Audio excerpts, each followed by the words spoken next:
I'm gonna try my darndest to keep Lauren from making you guys sick today. Well, because she's sucking on a cough. She's doing what South Asians call sucking on a cough drop. no, I just chewed it. It's fine now. We have both been inebriated by influenza, H1N1, bird flu, avian swine mascot. So please excuse. We don't have a cough button. You could press sounds on your soundboard over your cough. If you wanted. Sure, that's true. We don't have like an official sound button. Wait, is it like offensive to hear someone cough?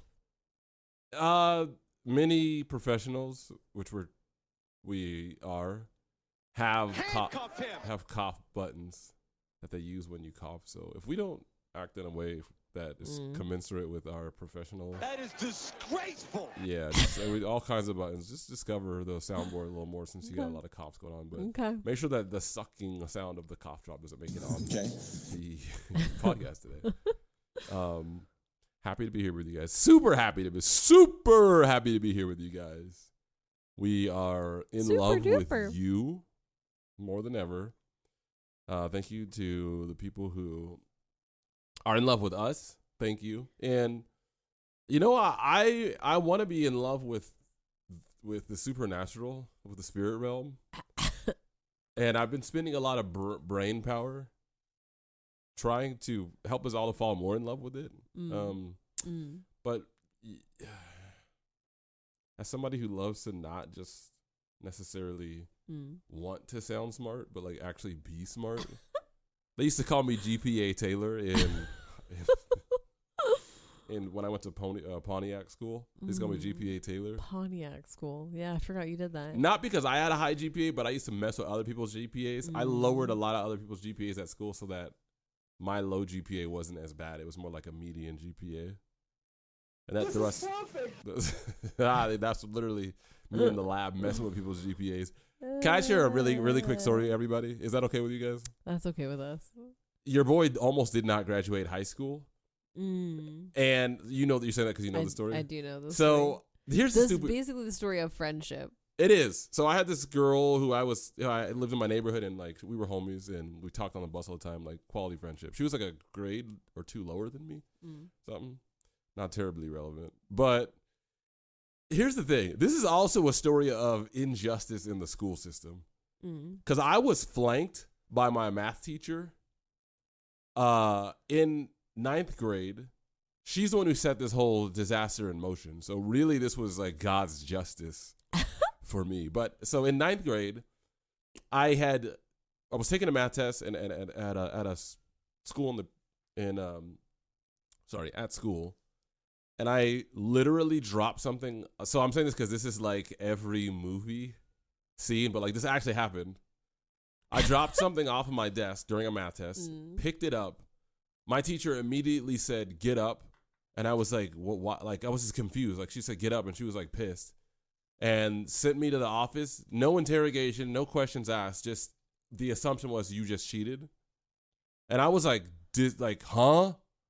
Tasmanian devil whirlwind, like what's going on? I mean, literally, why wouldn't you be?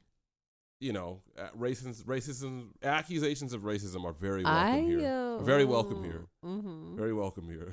Invited, even encouraged. Here's some nerd telling them that I'm gay or.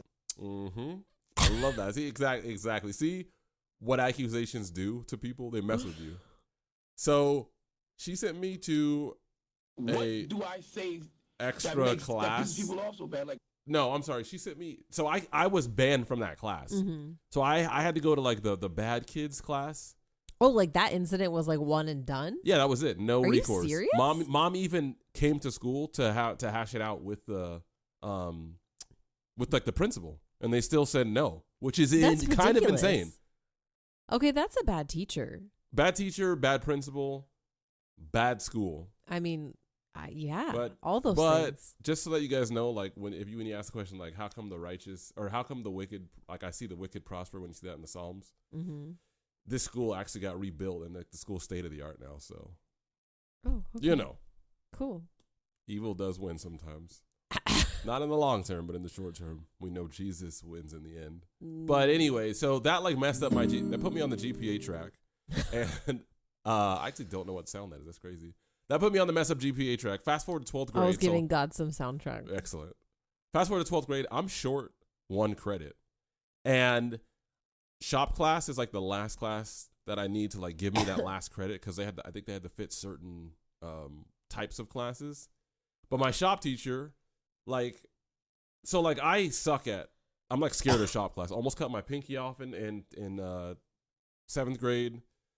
To this day, I'm not handy, like least handy human on the planet. Like if you need me to build something, if it's anything that you have to be in, it will kill you. It's like, do not invite me to construct anything that is dependent on you trusting that I'm not going to be injured if this is built wrong. So the whole class, I just spend I spend the whole class precisely. I spend the whole that's you as each leg of like the chair I built for you starts to collapse and sink further into. Oh into yeah, he's dead. That's you as your missile targeting systems, which you asked me to build, that are supposed to target other people. Actually, somehow flip around and target your like the whole of your ship. So, in shop class, I'd spend the whole shop class shopping for music. Oh. And my teacher doesn't do anything. He just like looks at me, and so I think I'm like, okay, he must not care. Yeah, because he didn't ever say anything. It never occurred to me that you might fail this class if you keep doing this. But it's honestly like, what's gonna motivate a kid to not do that is tell them, I am failing you today. Yeah. If you don't stop doing this, I'm going to keep failing you. Also, and you're going to fail the class. Yeah, exactly. I feel like you have to communicate that. Yes, thank you. Those words never escaped his mouth. Especially since it's not like 4th grade. It's like high school. You're capable of understanding that. The only thing that escaped makes me angry. His, I guess, eyes, because all he did was lock eyes with me from the shop floor, was, oh, you found some new house music? Dope. I'm gonna check it out when this class is over. That's all that was communicated to me. Oh, like he actually said that? He didn't, but I'm saying if I'm looking for music and you just look at me and don't say anything, that's what you're gonna assume. I assume that you like you must be into techno too. Cool. So, wow. At the end of the school year, I'm scrappy. I'm scrappy with it with my GPA, trying to get credits, and one of my friends, just out of the blue, as we're riding the bus home one day, she goes, "Oh yeah, did you know you were failing shop class?" And I was like, "No." And she goes, "Yeah." She was like, "You had an F," and I was like, "Oh." And I don't know how she knew that I wasn't gonna graduate, but she's like, "Yeah, I knew that." What? I was like, "Oh, he won't be able to walk if I don't change his grade." So she was like, I looked around to make sure he wasn't there, and I just bumped it up to a C or something like that or whatever. Oh my gosh! And I was like, "What?" What? Because I needed 1 credit. How does he not remember that he had an F for you though? Because he probably like hated you. That is an interesting question. That's kind of but funny. actually, that's like kid logic. Actually, if he's that disconnected from his students' lives, like where he'll just let me look at music. Well, clearly it worked. Yeah. So obviously he didn't really care. Right. Yeah. Literally. Yeah. So. Dang. So that was in that was in 12th grade. Yeah, that was when 12th this grade. all kind of rumbled up. It was in like senioritis period where like it's oh my gosh. Like days from from walking. Obviously the change. So literally you would have been in the high school one more year. I would have been in high school for the summer. Like I would have had to do an extra class. Oh, is that how they do it? And then I wouldn't have been able to walk though. I would not have been able to get that standing O that I still think about to this day. I got when I was. Wow. Okay. So you really are living on your high school glory days. Yeah, that's totally normal and cool. Anyways, I hope you guys appreciated that story because I love to tell it. But we do got some more stories today. A little continuation. By the way, if you're new here, and if you're new here, my name is Chate. What's your name? My name is Lauren. We are 2 people interracially intertwined, opposite genders, but very of the same mind in regard to spirituality.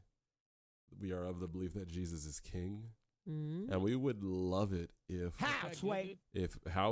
he came to earth and he proved it by rising from death. And okay. we are of the belief that there are many Christians walking this earth today who could be a little bit more tapped in to the Christian soldier that God made them to be, handcrafted like a piece of chocolate. Which is why a lot of us here we get dipped. We get dipped in that same hard shell that Hershey's uses. But what that hard shell does for you in the life of the Christian is it lets you know that like God. You got to think of a different brand than Hershey's. Why? Why do you say that? Well, I mean, continue. What's wrong with Hershey's? They're a conglomerate. They're global. They have a lot of reach. You're wasting valuable time. Minutes you can't get back. Every time you hit me with that, I my neck flies back. No, but you know what? What I wanted to say was we started this whole situation just because we just feel like there are a lot of ways that the church right now is we ain't unified on nothing. Well, that's not true, but there's a lot of ways we fight over stuff, and sometimes we just like to. If I had to, the phrase we've been running with is we want people who don't know the Lord to just to know that hey, you belong here, and if you do know the Lord, we need to huddle a little bit closer. We need to huddle a little bit closer, and a lot of that comes by recognizing that we don't all think the same, we don't all act the same, but we do worship the same. You feel me? Man, we just came up here, to have fun. Ooh, perfect. So the wing of the body we finna hear from today. This is an interesting one. So this is actually a pretty old testimony off of this again, Delafe Testimonies, lovely YouTube channel. Strongly recommended. How do you spell it? Delafe. Delafe. It's the E like my name, Chate. Same accent over the E. But you don't have to search with the accent mark. You can just type it in E and it'll recognize that, they're talking about Delafe. Menastries. Okay. But they have testimonies that they put on their website of people with usually pretty insane experiences. One in particular, I think it might be their most viewed. I don't know. I feel like anytime Johnny Chang, this Asian dude, does a testimony somewhere, it gets like 12 billion views because he's so handsome. But and his story is pretty crazy. It's not just his looks, and it's not. I will never disclose how much I'm worth because I've learned a lot about how Asians move. You are a dream come true. I gotta get you some more. I've been slacking on this album, but I love that. But this was about a dude who did psychedelics, and he was a Christian when he did it, and I guess his reasoning for doing it, because I rewatched it, was he came from a background of like doing heroin and all sorts of hard drugs and doing acid and like being like a functional addict. He was saying like I could do acid and go to work, which I can't wrap my head around that. But like he developed a sufficient tolerance for hard drugs where he was like somebody who would drink heavy and then like go to work, and people who are also like functioning alcoholics. So that, but with like hard drugs. But he said as a Christian, he was still afraid of mushrooms. He was still afraid of like mushrooms for some reason, even though he wasn't really afraid. Like he knew why it wasn't good to like do heroin and acid, but for some reason there was some fear involved with mushrooms. And he was like making beats or something with somebody, and the guy just had a bunch of mushrooms and was kind of like, hey man, just try it, just take some. And the Christian in this video was like asking God, like, like basically like, okay, maybe I'll have to rewind to that part, but basically was like letting God know, hey, I'm gonna take these, all right, God, like I know. Somehow he arrived at that conclusion that like I'm gonna just do this. So is this when he professed to be a Christian? He was definitely a Christian at this time, and he already moved on from doing hard drugs. Yes, like he was already in a clean lifestyle. Clean. Yep, he was clean. Okay, I'm sorry, I didn't. No, I understand didn't. what I you actually meant. didn't necessarily. I thought you were just saying he was. No, so when he was doing all those hard drugs he and was going not to a work, Christian. he was not professing to be a Christian. Yeah. And then he got saved. Or met Jesus, whatever language you want to use. Cool. Came off it, but then he has an experience. But the reason why this testimony is interesting, and we'll interact with some of it, because it's a long video. The idea of beings that you communicate with while on mushrooms. And I've actually recently discovered there's actually some, I don't know if the right word is secular or scientific, but there are people who have, there's one guy in particular, but there are people who have actually done studies, or there have been studies done on like people seeing the same types of beings when on mushrooms. Okay, that's not okay. I used to know the name of like one of the descriptions of one of them. I can't remember. The lady with the long. No, it's like a kind of like a funny description. Oh. But like there are entities that people will see in common. And it's interesting because if you mention them before someone does mushrooms, like it increases their chances of, I think with the way the brain works, it increases your chances of speaking with this person. But like across experiences, people that spoke with the same beings, it calls into question like, I'm of the position that these are not just like figments of your imagination. And it's funny because I was listening to an interview. Too much if it's repeat. You know what I mean? There's no way that that's just a figment of all those people's imagination. Here's the interesting thing. One word I've heard used to describe like these entities is the phrase, I think it was unembodied autonomous personalities.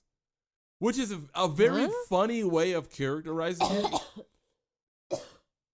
Sorry, I didn't cover it. Slay. Because think about it. What is an unembodied autonomous personality? Basically, that's like, you might as well say ghost or spirit. It is a unembodied, so not attached to a physical body, autonomous, has its own agency, personality, something with feelings.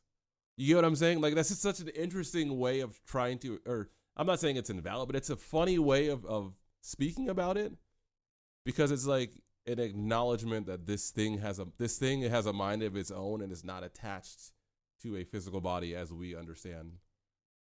Does that make sense?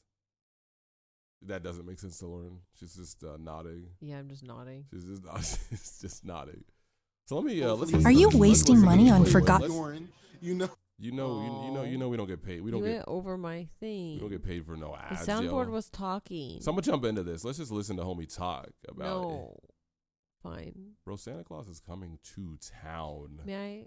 So I'm just gonna jump into when he starts talking about the trip he had while doing mushrooms. So this video is called "I Took Psychedelics as a Christian. What I Saw Shocked Me," and I'm gonna leave the link in the description. I also left the link in the descriptions of the last video, last week's episode, and they came out formatted correctly. And all of a sudden, on my right hand, I just see like 20, 30 demons. And on my left, it was like the kingdom of heaven.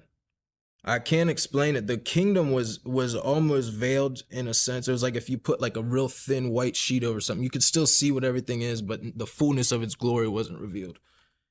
I'm in a hand in the middle of this abyss, and I knew hell was under me. It was just a dark abyss of blackness, but I knew if I got dropped, like I was done.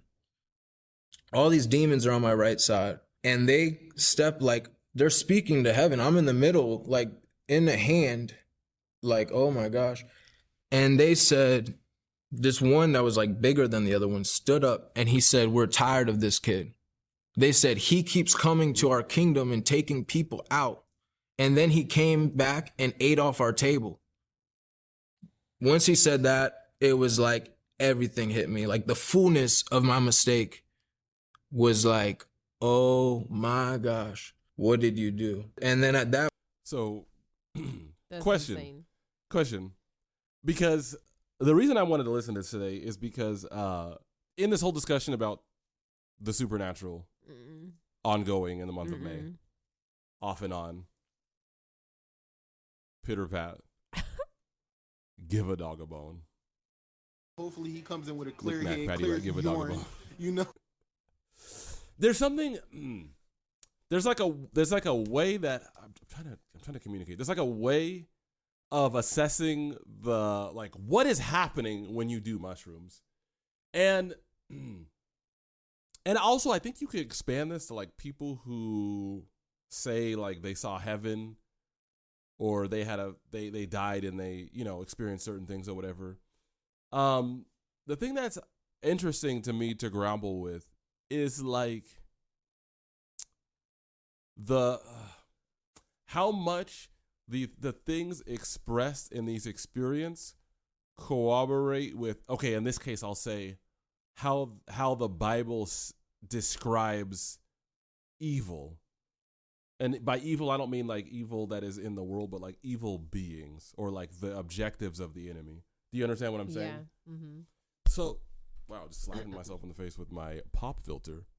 So, like, in assessing the truthiness, and not that, like, he's lying, The but, like, truthiness? in assessing how to frame what he's saying, it's, like, it is consistent with, like, how God, who knows everything about, you know, the supernatural, obviously, would explain, like, what are the motivations of the enemy. Like, it's very consistent. So You're it's after him for no reason. and also, like, thinking about people who are not Christian, who also have these types of experiences on drugs of like I've read lots of stories about people who say spiritual beings told them the meaning of life, and it's like to be a good person. Also, and it's funny because part of me feels like you could be accused of like saying things that are unfalsifiable, like my explanation always fits. Yeah. My explanation always works regardless of who's having the experience and what information is relayed. Do you get what I'm saying? And I understand why they would say that, but I would even say in the case where the beings give information contrary to like what God would say the meaning of life is or whatever, I still think that fits within the framework of like, why would these entities want you to know the meaning of life? Right. Right. It's not like they're gonna be like, hey, to know God, to know Jesus, right? Why would they? Why do relay they this? want to help you? Exactly. Especially when you consider these types of experiences have such a profound impact on people's lives. Sorry. No, go ahead. What were you gonna say? Like if you're at the bottom of the barrel, Yeah, mentally, yes. I'm not talking about like social class or anything like that. And because I'm That's just an being interesting clear. caveat. Wow. Well, because if you're there, let's just move on from that. If you're there and you're doing like hard drugs, Yeah. how does any of that make sense? I see what you're saying. That like the drug gods want you to have a good life? Right. That's like interesting. obviously they don't. Anyone who wants you to keep having drugs and keep destroying yourself doesn't want you in a healthy place. That is, I had never thought of that. They would like you in an unhealthy place, continuing to be dependent on the drugs. That has never So occurred it's to me. like- That's actually kind of insightful. Wow. Yeah. Never occurred to me. And that makes sense. Like, yeah, why like Like knowing in what Jesus world is going to would get you off. anything communicating to you in that world? Right. Why would they want good for you? Knowing Jesus is going to get you off drugs. Yes. That's fascinating. Like so you know you're not talking to God. Like if it's not a solution 'Cause that he'll makes line sense you up. with God's gonna be like smack the pants off you, tell you to stop doing the Right. drugs and try to pull you out of that situation. He's not gonna make you be tempted to want to do more and like keep in it and like have that good experience again that makes you feel good. That's Like he doesn't want you to keep having drugs. Like fascinating. think about that. Like Fascinating. more drugs is bad for you. God wants to smack them away, not say thumbs up. At that point, it was like I'm still not being able to breathe. I'm still not being like I'm in full blown fear. Now I'm seeing this stuff happen right in front of my eyes. I can't breathe. And I'm like, oh my gosh, please have mercy, please have mercy. And see what was happening was like if I came back to my body. For your context, since I cut into this video, he was in the car with his girlfriend or wife, I'm not sure. I think wife. Yeah. And for a while, he was like, no. Okay, that's right. His 'Cause wife he picked him called up. her- His wife picked him up. Yeah, Yeah. His wife picked him up, and they dropped him off they went home. Mm-hmm. He said when he got home to his house, like then like he went. He's basically said like he left his body is what he said. Yeah, like it got crazy bad. Yeah, exactly. Right. It would feel like I was dying. And I knew I had to go back and like intercede for myself in the spirit. It was like I'm telling my wife, because she keeps trying to have a conversation, like, what's going on? Talk to me. And I'm like, you don't understand. Like, I can't be in here right now. I have to go back. Like, I couldn't be in the world, like in my flesh. I told my wife, I'm like, you don't understand what's happening right now. Just intercede for me, please. Like, I'm trying to explain what's happening, but I can't talk. I couldn't breathe. And so I'm in this situation for a while. I don't know how long, but for a good amount of time, it's like they're having conversations that I can't hear. There was a court, I was in like the courts of heaven. Like there was a court case happening and I'm getting persecuted by the devil. I can't hear what's going on. I think he meant the word prosecuted, not persecuted. Okay. Right. Prosecuted. Right? Yeah, that makes more sense. Right. So I'm gonna skip forward a little bit and get to some more meat shells. I'm gonna get to some more meat shells. I need to be here for my family. I said, like, I don't know what to do. I've cried out for mercy. I said, God, I need to be here for my family and for like every person in my, because he felt like he was dying. Like that was it. Life that you've called me to like help. Forget about me. I need to. As soon as I started saying that, I started feeling the pressure of like death start to release me. And at that moment, a cloud of witnesses came around me, like 6 or 7 like saints, angels like came around me and they started praying for me. And I started feeling like hope. Like, cause up until this point, I felt hopeless, dead, terrified. I started feeling like hope and life come back into me. And all of a sudden, it was like a shadow of a cross came into like the attention of everything. Like I was aware like there was angels and beings in the kingdom of God. And then there was all these demons and it was a kingdom of darkness. And I'm in the middle of it all. All of a sudden, everything's attention, even like heaven's attention, all turned. And it was a shadow of a cross. And at that moment, God like turned to the cross and it was like he remembered. At that moment, I started feeling everything leave. And all of a sudden I look over and Jesus starts walking out of the kingdom of heaven. He walks up to me, puts his arm around me and says, "This one is mine. He belongs to me." He said everything obeyed, everything listened. He spoke to everything. Said, "This one's mine. He belongs to me." We turned. I end up back in my body and I start going through deliverance. I mean, like I puked my guts out. Like spitting up. Number 1, get people saved. Spitting Number up 2, and spitting out. Baptized. Number 3, he started spitting up and spitting out. Are you jealous that he had this experience with Jesus? Are you? I mean, I'd rather. Because if you want the same experience, you know what. Just take mushrooms.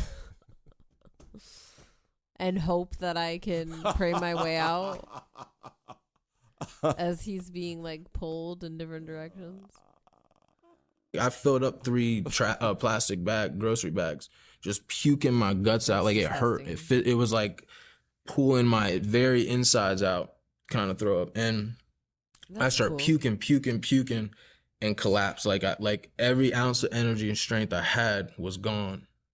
Then I find myself back in the spirit. And this is where everything shifted into, I'm in heaven now. Like I was, and still the fullness of the glory of heaven was still concealed, but I could still see everything.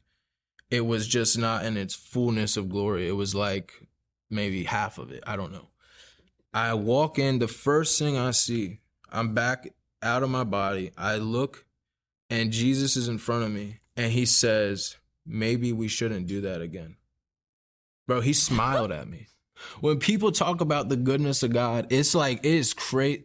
Bro, he acted like it didn't even, what just happened didn't happen. That's how he looked at me, as if he was happy to see me, as if he was proud of me. His eyes were love, and he literally smiled and said, "Maybe we shouldn't do that again." Can I have that experience? I was not on cloud 9. I've been on cloud 9. I'm still on cloud 9. Hello. I think I need me some. I need to understand that the Lord looking at you like it with never his happened. Eyes being love, like being it never love. happened. Yeah. I need to wrap my mind around the concept of it. God just not being yeah, mad about you messing up. Wow, I know that wasn't a whole lot. Beautiful. Well, I strongly recommend, this is like a 40-minute video, and this is like a very tiny part of the experience. Yeah, I remember listening to the whole thing. It was really good. It's very good if you haven't heard it. But it's just interesting to me that this experience that he had, I guess actually no. Let me back up a little bit.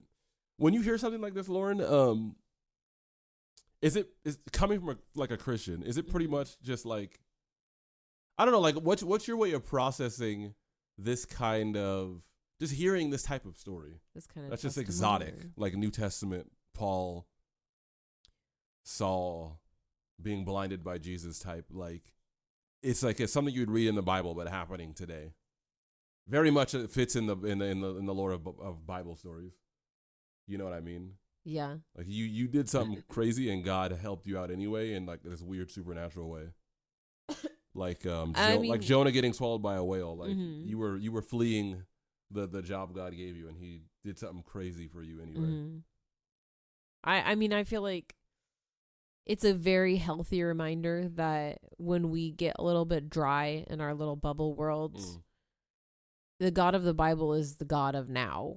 It's not just the Old Testament. It's not just the New Testament. It's not the crazy stories we've heard. Yeah. Like God is crazy. Yeah. God is big. Okay. And like just being reminded on it, I don't want to say like if you live a small life you have small miracles, but like if you live a somewhat tempered life, that's kind of like there's not a need necessarily. Yeah, like God shows his love to me in a different way. Yeah. I do have like smaller steps I take in life. But I mean, that's not to say that he loves me like any less. You don't need God to open the door for you because you're like running late to work. Because that would be, but God has done crazy things for me. Like, of course. And like specifically at work. Sometimes when I'll ask him for some crazy, crazy miracle, and then it's like, I was going to get fired, but I actually got like an award or something like that. Like that crud has happened. And that does that feels miraculous. Yeah, that's miraculous. Yeah. It's supernatural that you recalled the word crud after not using it for over 7 years. That's like that's a low level miracle. You know what I mean? Okay, yeah. I hear what you're saying though, and that's a good perspective. Good perspective. I think it's important though to have these stories not only drive us to want to live bigger lives, not because we want the crazy, like fun experiences of like we visited heaven. I was running from the police. Or something nuts. God unlocked a Mercedes MG.